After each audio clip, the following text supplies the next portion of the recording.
Chadwick Hamby, Senior Director of E-com Operations with GNC in Pittsburgh. So GNC is a specialty retailer and also a CPG, a manufacturer of GNC brand products.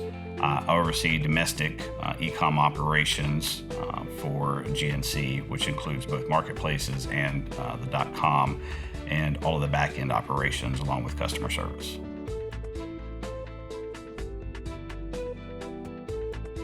So GNC, as we move to launch to Inspire in January of 2015, will have 3 core distribution centers to source product from that will service domestic U.S. along with Alaska, Hawaii, and Puerto Rico.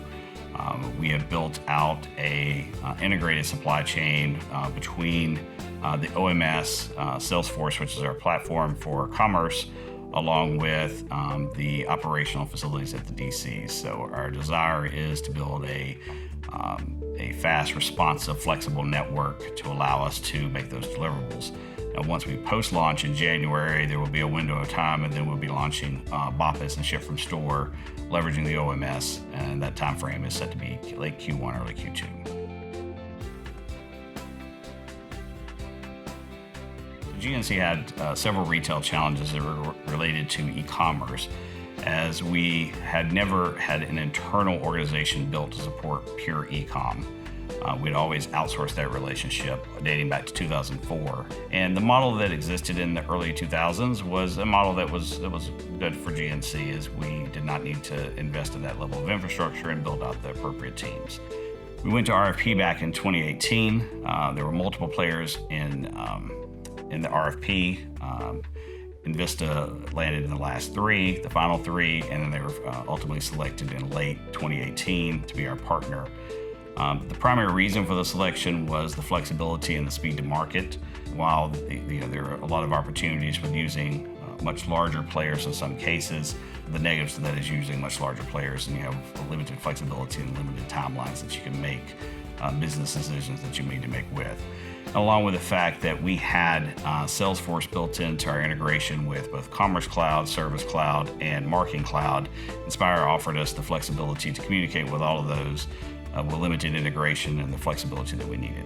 Then the determination was made to RFP the entire organization, which we did, and then again that business was awarded in late 2018, and we started in 2019 with the launch in 2020. But Inspire offers us the flexibility. If you go through the RFP process and you go through basically what the market's demanding, the flexibility of Omni, the flexibility of ensuring that we have complete orders, and then you also have the demands of the financials of lowering your overall cost of transportation, are you selecting the right locations, and then helping partner and manage with the merchandising team, do you have the right inventory in the right place? So an OMS inherently will help drive those better decisions because you're going to have the information and the execution. And where today we live in a third-party world, tomorrow we'll own all that data and have the ability to execute at a much faster pace. The team came in, we worked together to ensure that we were aligned on the timelines, and then also understanding what was required for us in 2020 as we moved to an Omni. So first phase, of course, is replacing what we currently have from a standpoint of run the business, and the second is within 45 days moving to the true Omni rollout. And the complexities for GNC, of course, is that we have several thousand stores that we would need to roll that model to, and then we also have the complexities of inter-island, so Puerto Rico, Hawaii, and then Alaska, where if you want Omni capabilities, you're going to contain it within those geographic regions. So Invista allows us to generate that flexibility and to move at the pace that will be required for us. I would tell other companies that were interested in doing business with Invista is that they will have a true partner.